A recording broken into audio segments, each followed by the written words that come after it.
Now, NDE Radio, a weekly exploration of near-death experiences and similar encounters with the other side. Now, here's your host, Lee Witting. Welcome to NDE Radio with Lee Witting, whether you're listening on TalkZone, by podcast, through the archives of our ad-free shows on our YouTube channel, or connected through the incredible content of our Facebook page. It just happens we're recording today's show on Good Friday, at the time of day Christian churches dedicate to the 3 hours Jesus spent on the cross.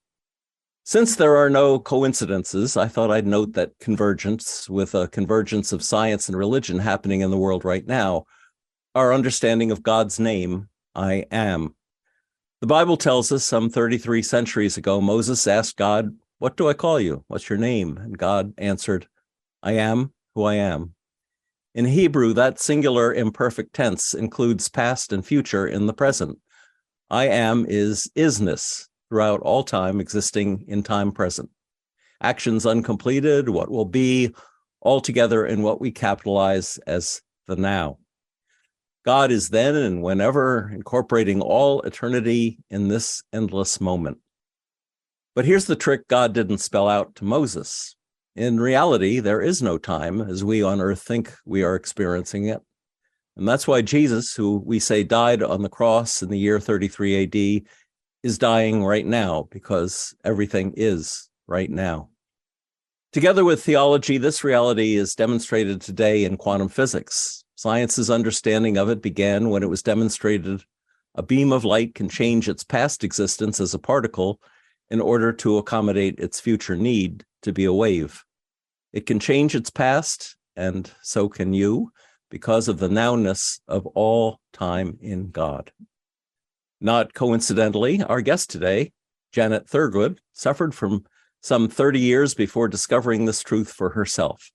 As a child, Janet was brought up in the LDS faith and experienced several spiritual encounters and visions.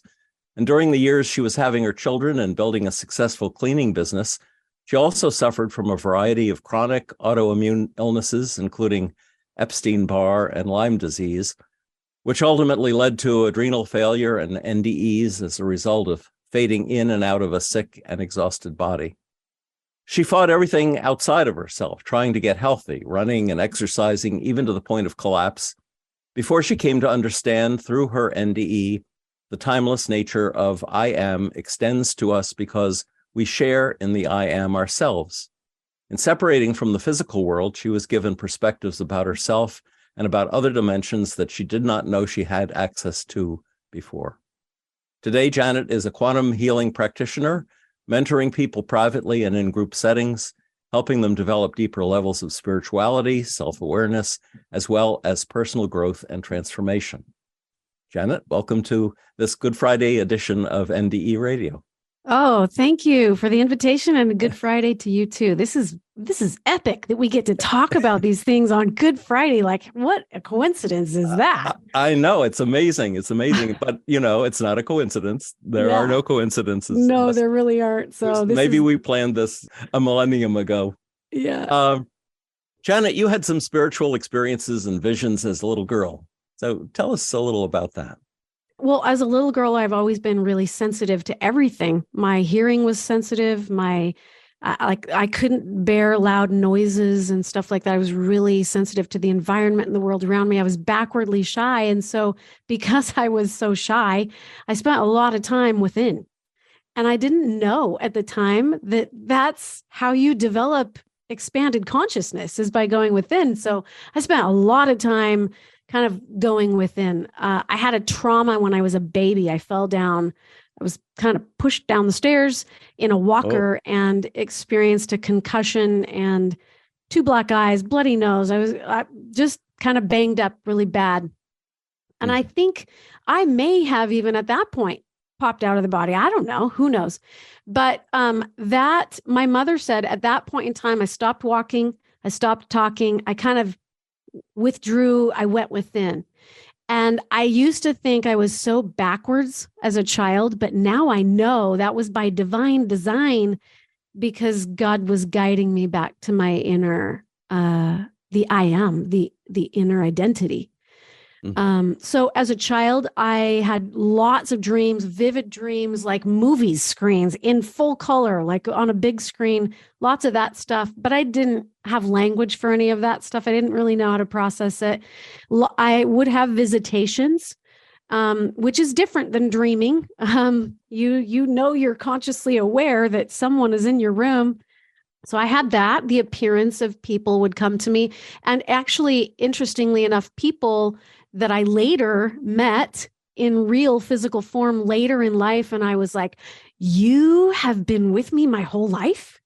So some of that stuff, I could sense presences through the veil. I could sense when the presence felt dark or heavy or, dingy, and when the presence was luminous and radiant and light and fluffy. And so I learned early on that I liked the light feeling ones better than the heavy, gunky ones.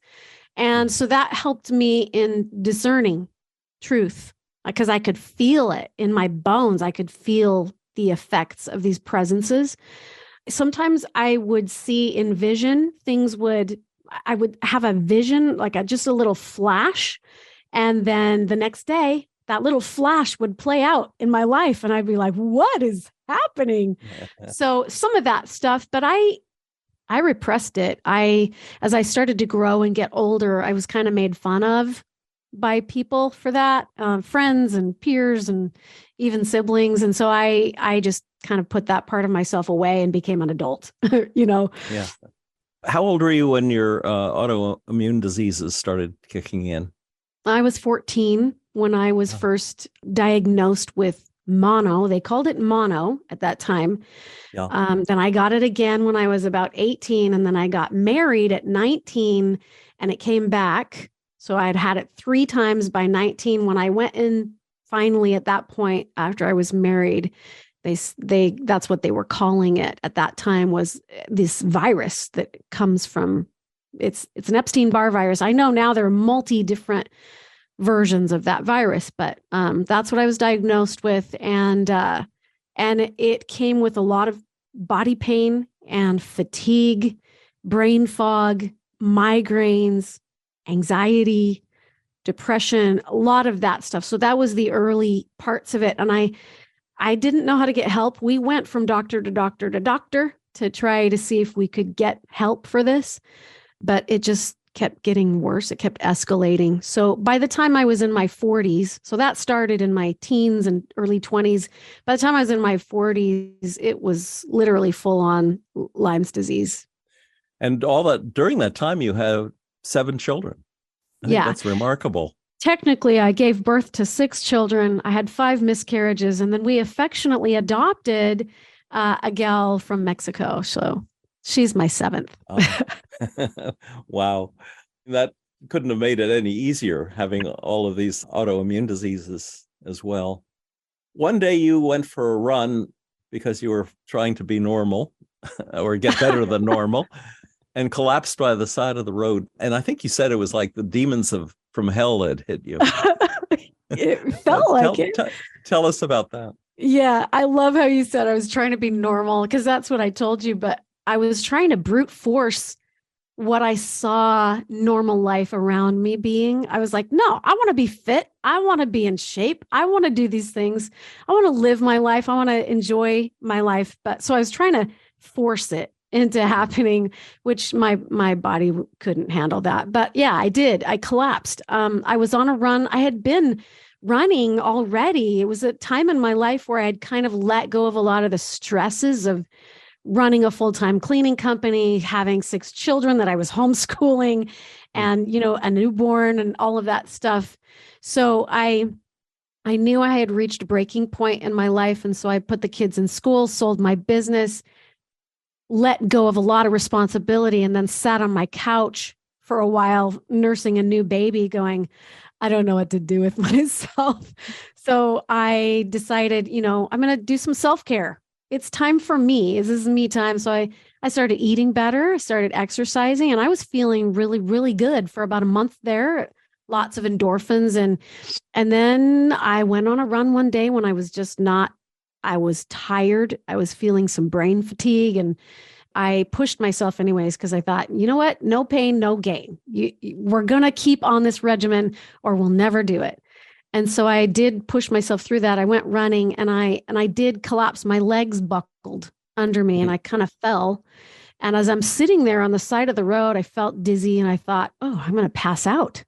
So I just started breathing through it. I did not pass out, but I collapsed on the side of the road and noticed I couldn't move my arms or my legs very well. They were stiff, they were tight, they were tense. And I was having a hard time breathing, really hard time. I was really labored and I was kind of scared that I'm in trouble here. I don't have a cell phone. I'm a mile away from my house. I'm out in rural Idaho. And some fear came across me. And I actually, after it was over, I inched my way back to my home. I finally made it home and got into bed. And I spent the next 2 months there trying to recover from that experience. Wow. But I always told people it felt like this unseen force grabbed me, beat me up, and left me for dead on the side of the road, because that's how it felt, right? I don't know if that was really happening, but it felt that way to me. Yeah. Well, on one level, it might very well have been. Then there was the exercising in the park that led to your near-death experience. So why don't we go ahead and talk about that?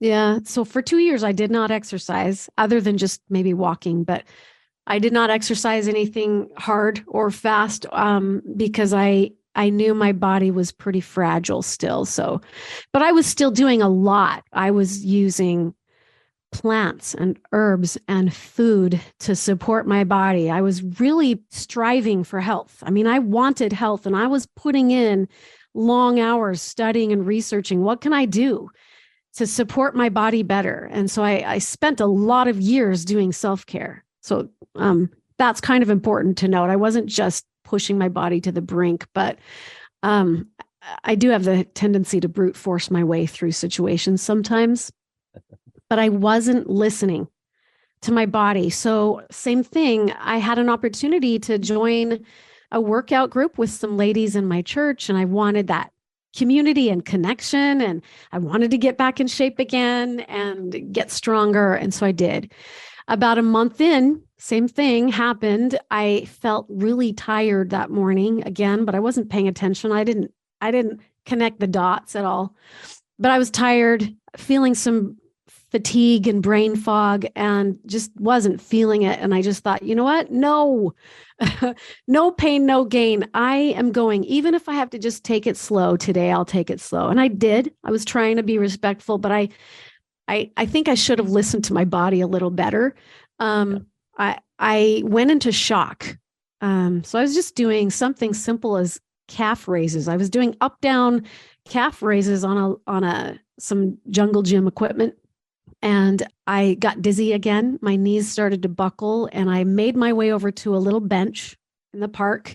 And I just separated myself from the rest of the group and just sat on this bench where I very quickly, same thing happened. So my arms and legs sort of went stiff. I couldn't use them. I couldn't move them. I couldn't breathe. I lost my vision. Everything kind of went dark, but I didn't pass out. I was still very aware of everything around me and everything going on inside of me. I could feel my extremities shutting down. I could feel my body shutting down, my breathing, my organs. I don't know to what degree, but I could feel the shutdown. And so the last thing that went through my mind was, I'm probably going to die here. And I don't want to die here. What a horrible place to die. Just no one's even paying attention to me. But they were. The woman that was running the class paid attention, and she quickly took herself from the class and over to the bench where she started trying to revive me, because I apparently, according to them, they thought I was passed out, but I was very aware.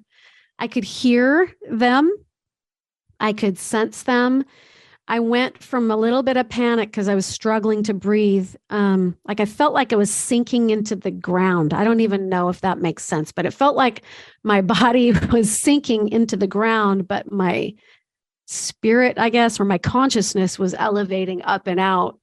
And they were, jarring me and shaking and slapping my face saying, come on, Janet, you got to breathe. Wake up, wake up, wake up. And the panic in me I was struggling to breathe. I felt like I was drowning.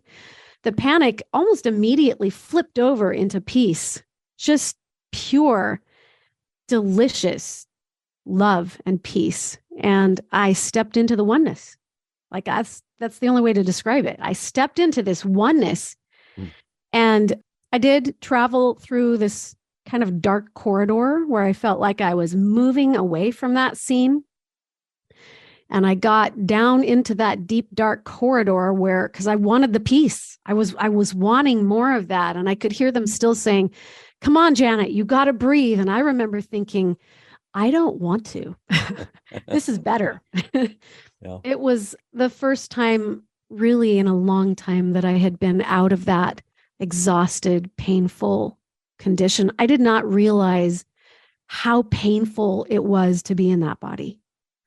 I didn't realize it was normal to me, but being released from it was so effortless and easy and beautiful and wonderful. I felt limitless. I felt just expanded consciousness. That's what it was. I remember looking back on the scene at some point. I was like, oh, hey, I got my vision back.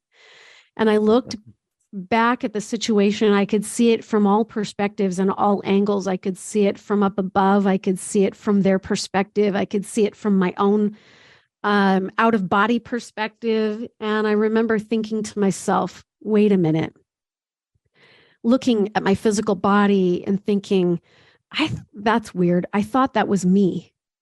So if that's not me, because right now, all I'm looking at, and I perceived this through the spirit, that I was just looking at a bag of dirt and water. It was inanimate. It was not moving of its own accord. It wasn't doing anything. So that's how I felt about it. My physical body was just this big bag of bones and dirt and water. But yet I thought it was very familiar and it felt interesting to me. And so I thought, if I'm not that body, then who am I? What am I? What is this? Why am I still conscious? Why do I feel more alive than I've ever felt in my life before? I didn't really think about death. I wasn't thinking about death. I was just thinking, what is this experience and why am I so limitless right now? So as I'm in that experience and they're trying to resuscitate and revive, she, at one point, the gal that was doing that said, your lips were blue. We could not get a pulse. We called 911. I actually did revive just as the paramedics got there. They gave me oxygen and sort of helped me with things. So thankfully, they didn't have to do any kind of shocking my system back awake again. But there were a couple of things that I feel like I need to share in my learning. So I didn't go to heaven. I didn't cross the threshold, but I feel like I hovered in that threshold between two dimensions, right? I know that I was there in that hovery place, that etheric place. So the perspective that I feel like I got, there were three things that really stood out to me the most when I came back into the body. And that was, we are not the physical body. It's a part of you. It is a part of your experience. It's divine intelligence. It's part of you, but it is not the sum total of who you are. So when you look in the mirror and you're just looking at how much fat you have or how many wrinkles you have or whatever, you're not really truly seeing who you really are. You're just looking at dirt and water, right? I remember a month after this experience, I went to a Mary Kay party and the women were all sitting around the table looking into their mirrors going, my nose is too big. My wrinkles are too deep. Complaining about their faces and their bodies. It just, all this negative self-talk about their physical bodies. And I remember looking into my mirror going, wow, what a miracle I am. I am, right? I am this divine I am. And so the second thing that I feel like I learned from it is that death isn't real. It's an illusion. It's a process we go through in order to move from one dimension to another, for sure, but it's not permanent. It's not really what we think it is. We are divine, eternal, infinite identities. And we need to remember that part of ourselves. So that feeling that I was in when I popped out of the body was like just the epitome of self-love. I don't know if you've ever had moments where you felt so much self-love, love for yourself, and then it can spill out onto others. But that's what it was. Like when I stepped into the oneness, it really, that was at the root, was just love. And that's the third thing that I recognized in this experience was it's all about love. Mm. It's always ever been about love. And self-love, really, to the degree that you can allow yourself to open up to it, will allow you to touch the divine and step into oneness with the divine consciousness. So those were the three perspectives I felt like I got from that experience. It's interesting you mentioned the Mary Kay ladies, because you told me about when your mother appeared to you sometime after she had passed, and how incredibly beautiful she was.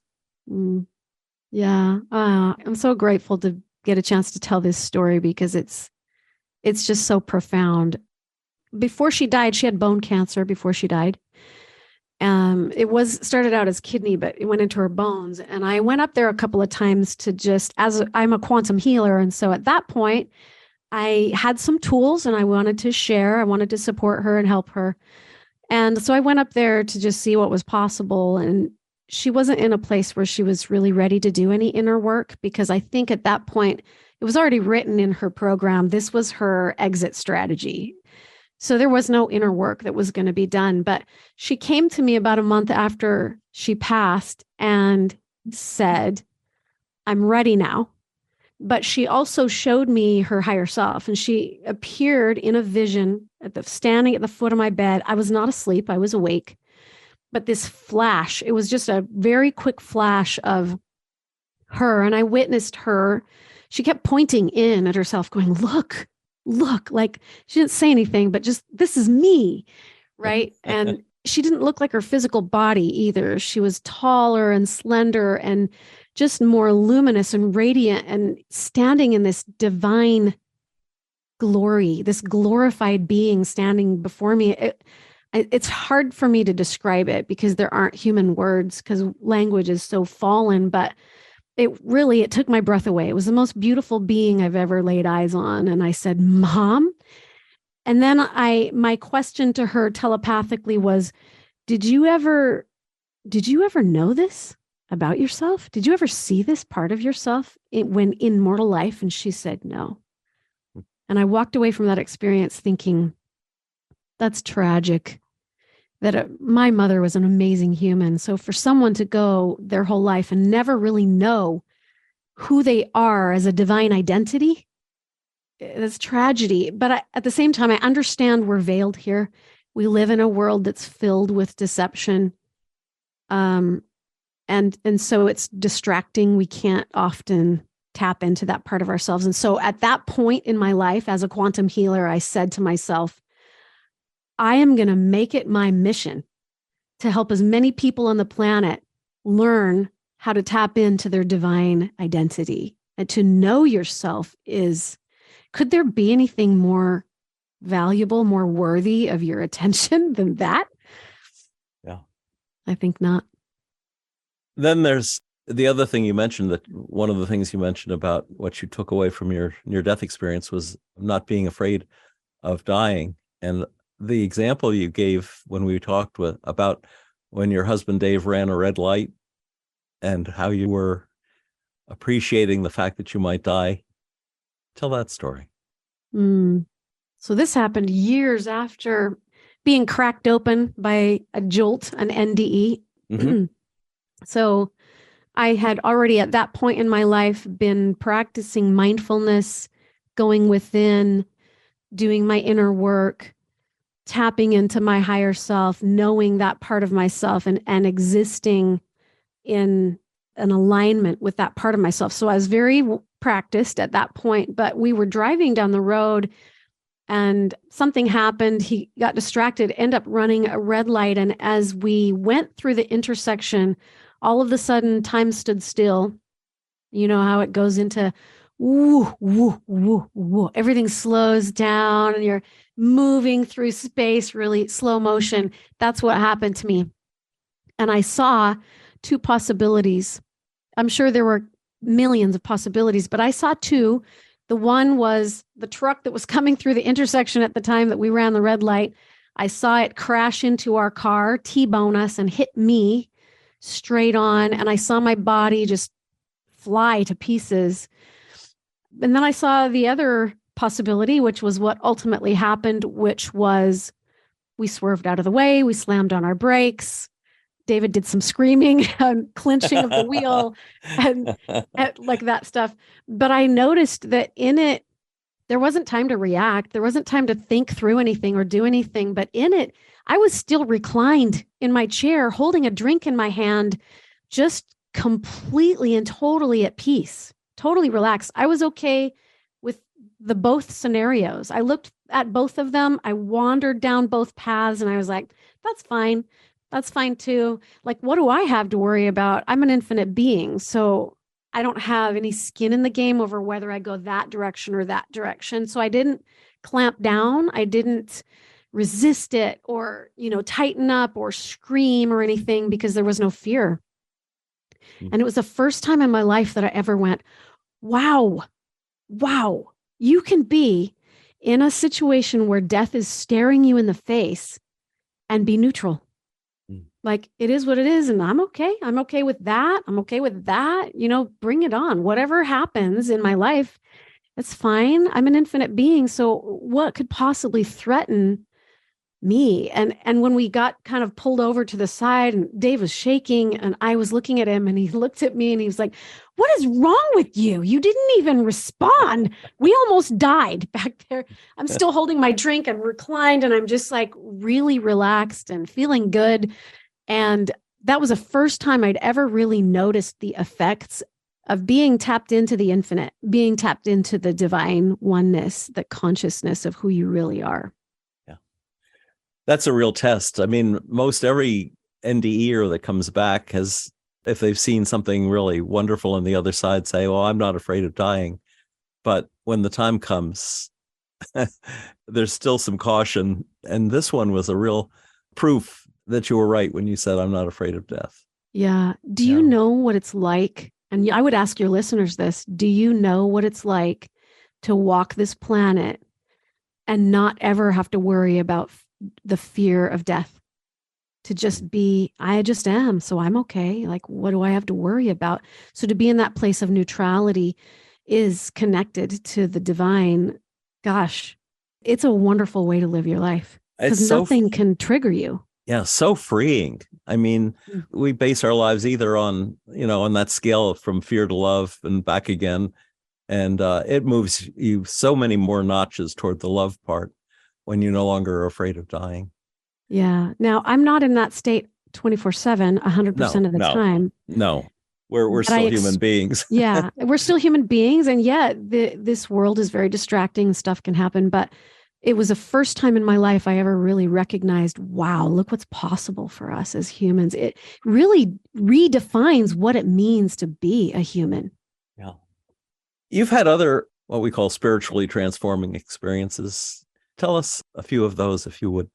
Oh, I don't even know where to begin with that. There's so many. I've filled up journals and journals and journals of these types of stepping in and touching the divine. I'll tell you one.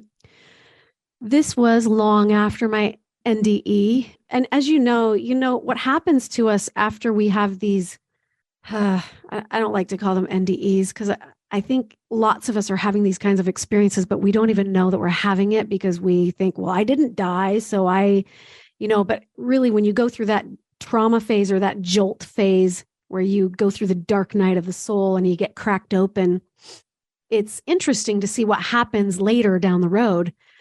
But I think that God ultimately is trying to wake us up to who we really are so that we can be more powerful, more sovereign.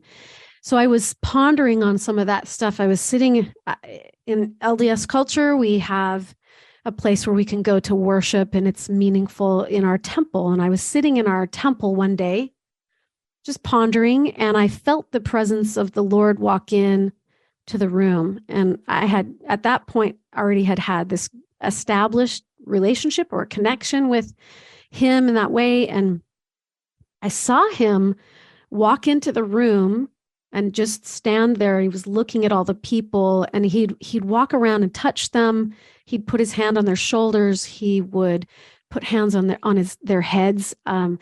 But in this vision that I was having and experiencing in spirit, I noticed that everybody in the room was asleep.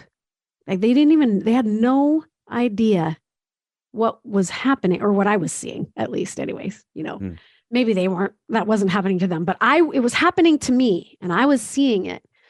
Anyway, he did that. Then he walked to the back of the room and started to communicate with me telepathically. And I said, Lord, why are you here? What are you here to teach me? And he said, what do you want to know? and it caught me off guard, because he doesn't come with an agenda. He doesn't push anything onto you. It's all about you, and it's your free will. So I said, I don't know what I want to know in this moment, but I want to learn from you. So he said, get up and come to the back of the room and be with me. And so in my mind's eye, in this vision, I stood up and spiritually walked to the back of the room. And as he was standing there, his arms were open, and I stepped into the hug. And as I stepped into the hug, my energy went right into his body, your presence, your essence, whatever the vibe that you're putting off, it went into him, and his transferred over and went into me. I felt him come into my soul, and I felt my soul go into him. And it was oneness like I have never experienced before, almost like I swallowed him in and he swallowed me in, and we were one. And I heard in my mind, hearts and minds knit together. And that was the first time I ever realized that we are not confined to the mortal construct of just a physical body, that oneness is really, really real. And that was the first time I experienced oneness in that way, like even more than when I had my NDE. So when I had my NDE and I popped out of the body and I asked, wait, if I'm not that body, then who am I?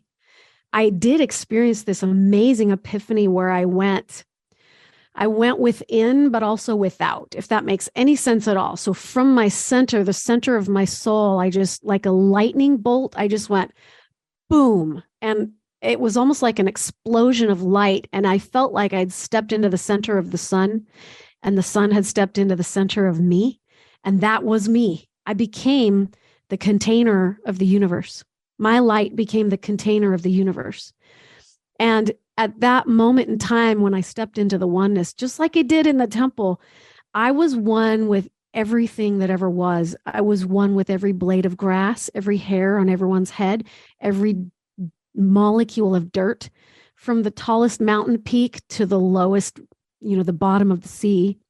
I was one with it, and I was experiencing it all simultaneously at the same time. And I realized in that moment, when I spirit travel, I'm not traveling. I'm just putting my consciousness somewhere. I'm already one. I'm already in the experience of it all.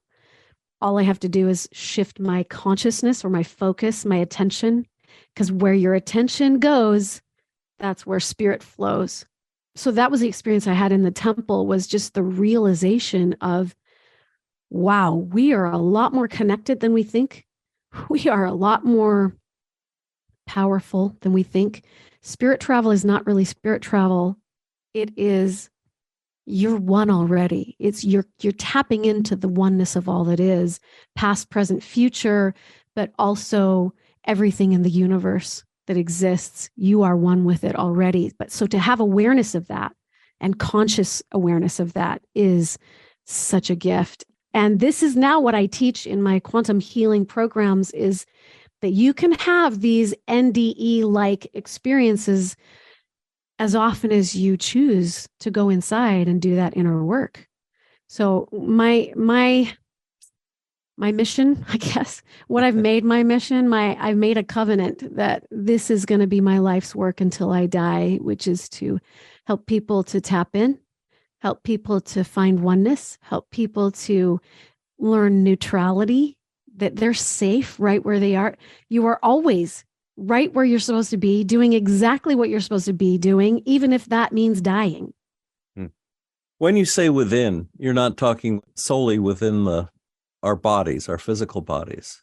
Are you talking about mind or soul? What are you going within? Soul.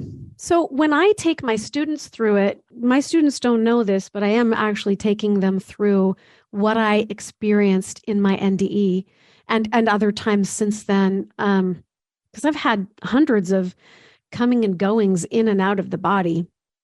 So I take them into their bodies because that's where the center of the soul is.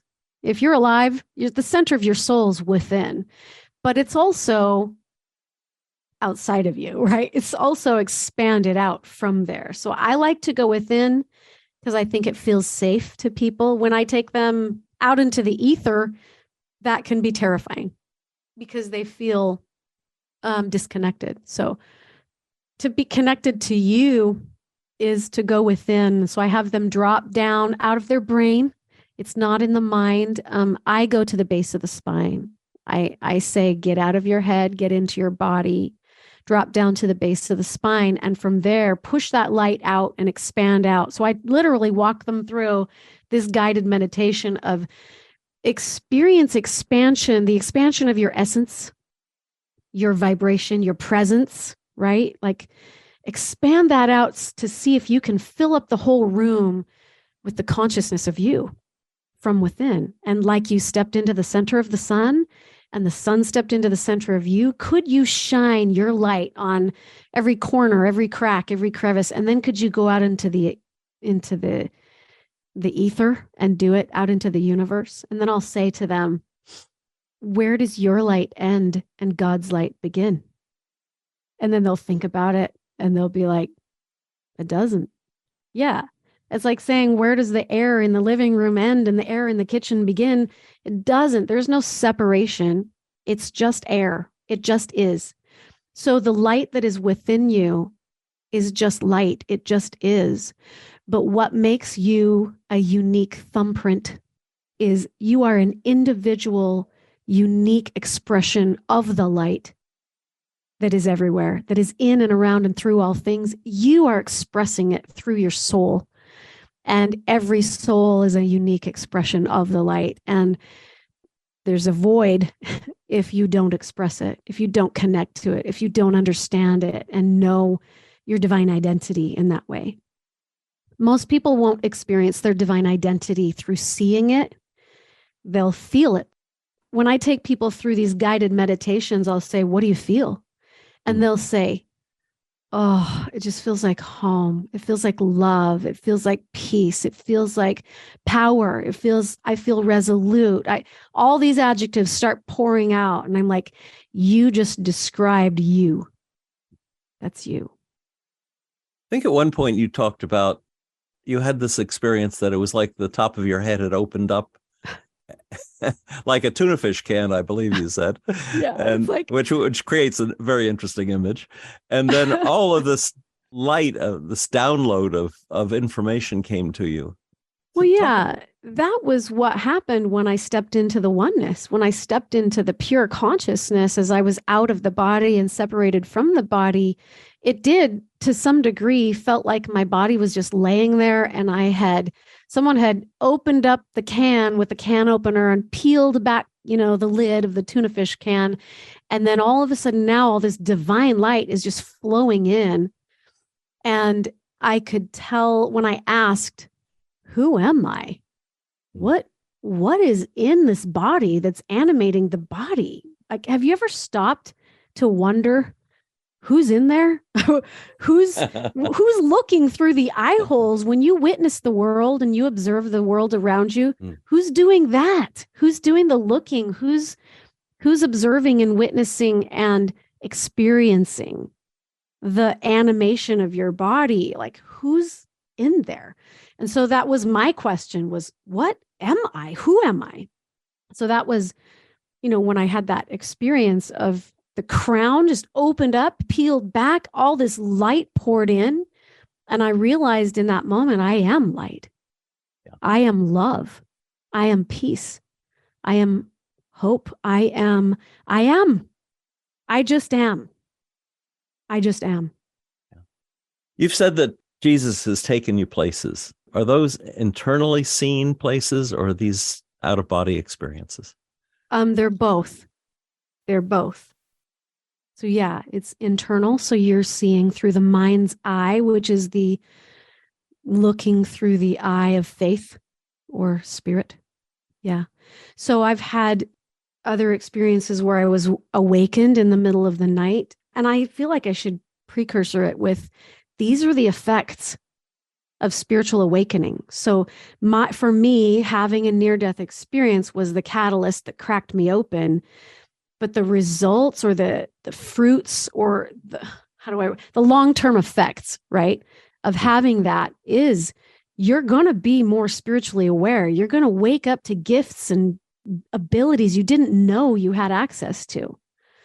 So the beauty is you don't have to die to do it. You just have to go within. Anyways, one night I was awakened at about 3:00 in the morning and had a 6-hour experience in spirit. So what happened was for the first 2 hours, the Lord came and stood by my bed and woke me up and took me by the hand spiritually. Obviously, it wasn't a physical experience, but it was a spiritual experience. So I'm witnessing this in the same way that I witnessed my mother through the veil. And he said, come with me. And I said, okay. And so we went out into the oneness. And the oneness involves not just this world, but the cosmos, right? So we went out into that space, but we were viewing the earth from up above.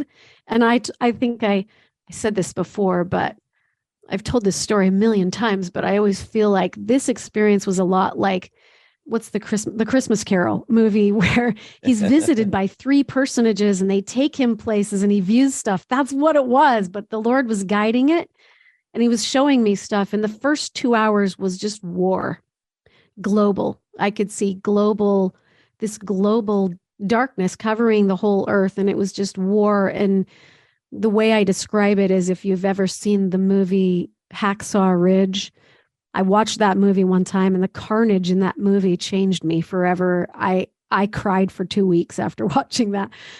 I'm super sensitive anyways to violence and I can't consume that kind of stuff. And it took me 2 weeks to recover from watching that, but it was like that for 2 hours. So this vision, I'm looking at the earth, the people on the earth, there's just carnage and darkness and people trying to come through it. And I was like, Lord, I don't want to see this anymore. Just take it from me. And he said, no, I need you to see it. You need to see it. And then I said, is there any place on the earth that is not riddled with war in this scene? And he said, yeah, I'll show you. And he points to this pin poke of a tiny little pinhole in the Pacific Ocean. And he's like, right there. And then I looked at him and he said, just kidding. It's everywhere. And anyways, that ended the vision. Then there was a message for me, a personal message of my personal mission that I'm not going to go into. It's too personal, but there was a message for me. And then I went back into sleep again. And I woke up again 2 hours later on the dot to the perfect on the dot 2 hours later. And he was there again by my bed and said, come and see. And so I came and went and saw. And he took me around the earth after war. And this segment was called Rescue. And we saw all of the recovery and the rescue and the pulling people out of places where they were trapped and pulling people out of, it was like a war zone it looked like a tornado had hit. So we were unburying the rubble and pulling people out. But there was also a lot of underground work, taking people out of prison, taking people out of trafficking, taking people out of places where they had been so dehumanized, you can't even imagine what they looked like. Didn't even look human anymore. And I could hardly bear to watch that. And I pleaded with him to just take it away. I don't want to see this. And he said, I need you to see it. Then that was over. And I was given another message. And the third segment of 2 hours of traveling was healing. So the word was healing. This was my favorite segment. I was like, I could be in this space all day long because this is up my alley. And what I saw was after the war, after the rescue, there were all these little lights that started poking up all over the globe, little lights, one household at a time, one human soul at a time, one little light. There's a song about that, one little light at a time. And they're starting to connect and they're coming together and they're like, hey, hi, where have you been? Kind of a thing. And then they form these little cities of light all around the earth until the earth is just covered in little cities of light, until the whole earth is consumed in light and love and healing and peace. And what I saw was what the healing centers were at that time in this vision was homes. The homes that were left were there by divine design because those were the beings who wanted to build an earth that could be flooded with light. And so those homes were healing centers. People that needed refuge and safety were brought into the healing centers. They were given food, they were replenished and restored, and then they were taught the laws of love. And it's simple. Everyone can learn it. It's our heritage. It's where we come from anyways. So that was a profound experience I will never, ever, ever forget. I don't even think I wrote it down because I'll never forget it. Wow. And you feel that this is a prophecy of what we've got to look forward to? I don't know that it's literal. I don't know. I do feel we already are at war. We are battling against ourselves. We're battling against ideologies. We're battling against darkness. We're battling against discompassion, evil, harm, and wrong. So yeah, we're battling against that so that we can figure out who we are as humans. If we want to know who we are, we're going to be pushed to the outer limits of who we aren't. Mm. And so I do believe to some degree, I don't know if this is symbolic or not, but look at the world we're in right now. We're already going through carnage. We're already going through darkness. We're already in that phase. I think that we're about to enter into some sort of transition phase where there will be a lot of rescuing and then ultimately healing. And then ultimately after that, after the healing, the free will to choose, you know what? We've been through hell. We don't want to live that way anymore. We want light. We want love. We want peace. So we're going to intentionally choose to build a world that is flooded with those things. And we'll build it here on Earth? I believe we will. Yeah. I don't know. I don't know all things, but that's my thinking. Yeah. I think the world is already, the globe, Mother Earth wants to up level. And she is. But the people, the humanity here has to up level too. And in order to up level, you got to go through the dark night of the soul.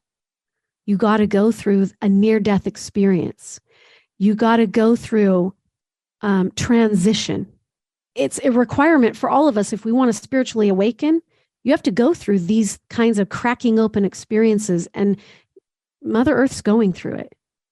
Look at how polluted she's been. Look at the evil and the carnage and the carnality that's on the earth right now.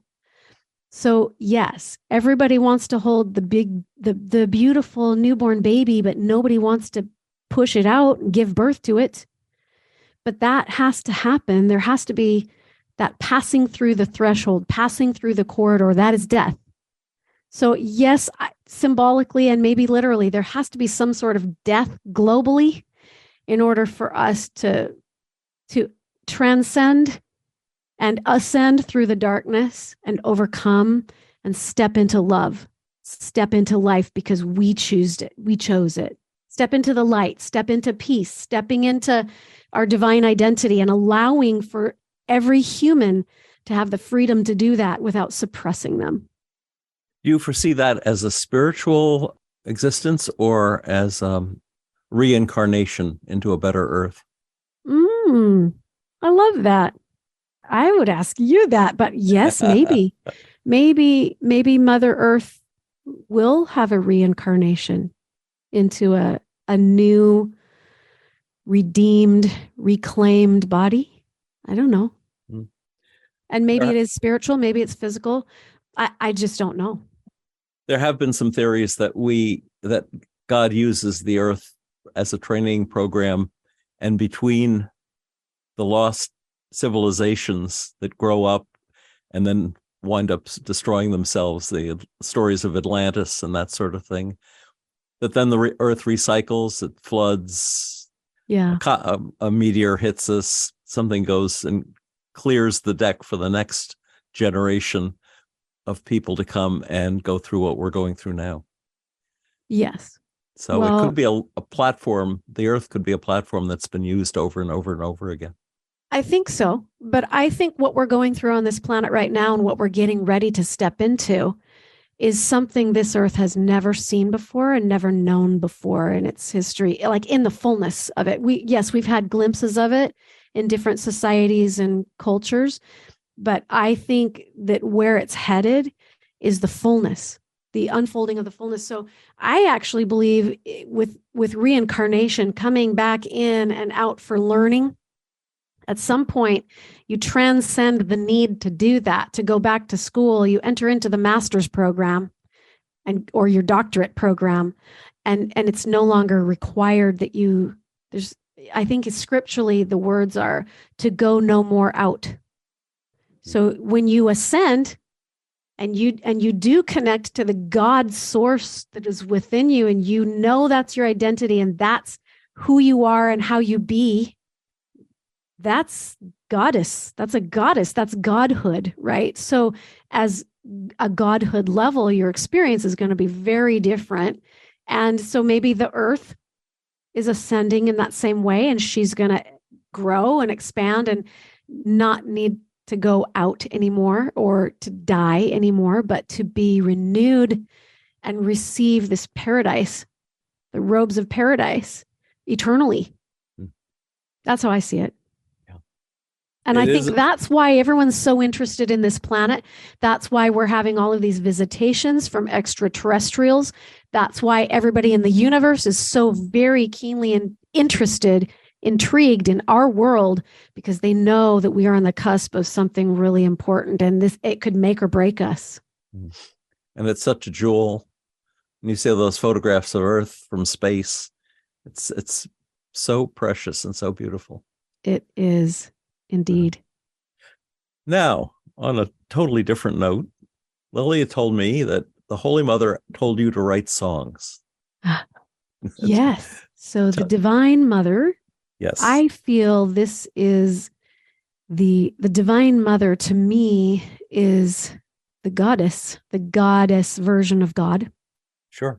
She came to me about 5 or 6 years ago and said, I'm going to extend an invitation to you to write music. And when you write the music, it's going to look like this. And she showed me an image of colors and light and sound and crystals. Like they looked like I have these little crystals in these shapes that are like geometrical, sacred geometry shapes. That's what they looked like. And I was like, well, I don't even know what that means.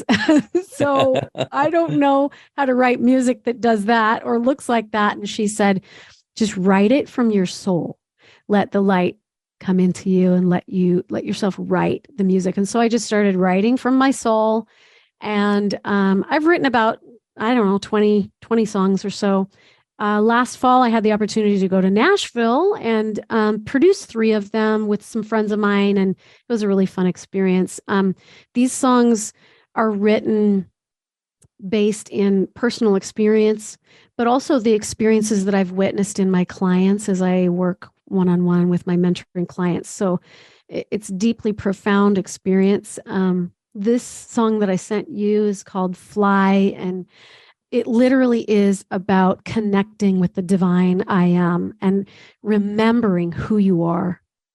It's a wonderful song.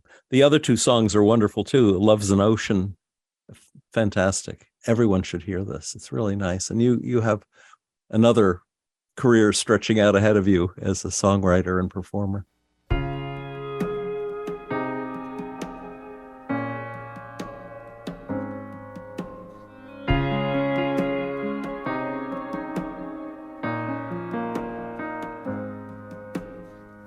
Little girl in a white dress, surrounded by daisies, never quite alone with the fairy tales and butterflies.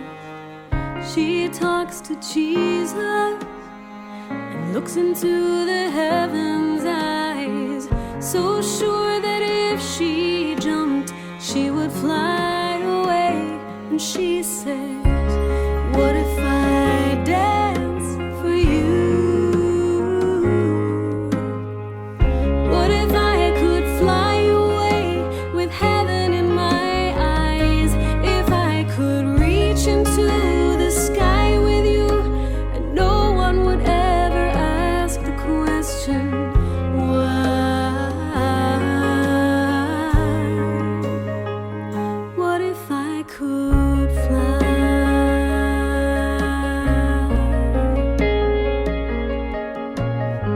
Straw hat flies away in the air, dirt and green grass all in his hair. Ripped jeans, slimy things are signs that he's been everywhere. No worries and no dismay, 'cause he walked with God today, free to do what he would do. So he looks into the sky and he says, what if I dance for you? What if I could fly away with heaven in my eyes? If I could reach into the sky with you, and no one would ever ask the question, why? What if I could fly?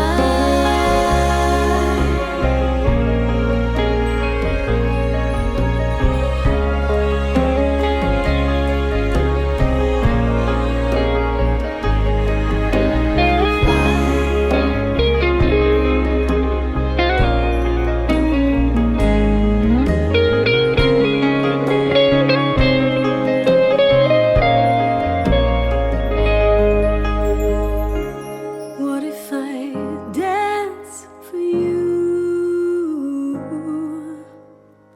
What if I could fly away with heaven in my eyes? If I could reach into the sky with you, and no one would ever ask the question,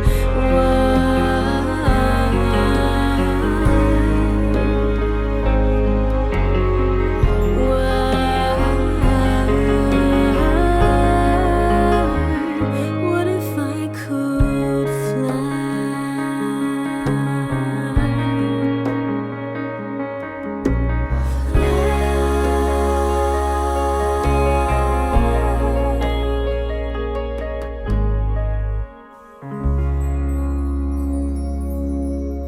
Janet, I want to thank you so much for sharing your STEs, your NDEs, your point of view on life, and your music with us today. Tell folks how they can find your website, how they can get in touch with you about your free classes. Yeah, I'd love that. We would love you to join us every week. Every Tuesday, I do a live Zoom class where we talk about spiritual sovereignty. This year is all about sovereignty. Next year is going to be all about unconditional love, because that's what we do. So you can get access to all of that just by going to my website. It's Janet, Janet, Thurgood, THURgood.com. And if you just go to that website, you'll find everything that you need to know about how to get in touch with me. Lovely. Thanks. Thank you so much. You're welcome. It's a privilege. If listeners would like to hear this show again or any of our more than 490 archived ad-free NDE interviews, go to TalkZone's NDE Radio site and hit the past shows button, or go to our YouTube channel NDE Radio with Lee Witting, where you can subscribe to and comment on the complete NDE Radio library. And be sure to check out our NDE Radio Facebook page. Just search NDE Radio with Lee Witting on your Facebook app. And listen again next Monday, 11 a.m. Eastern at TalkZone for more NDE Radio. I'm your host, Lee Witting, saying thanks for listening.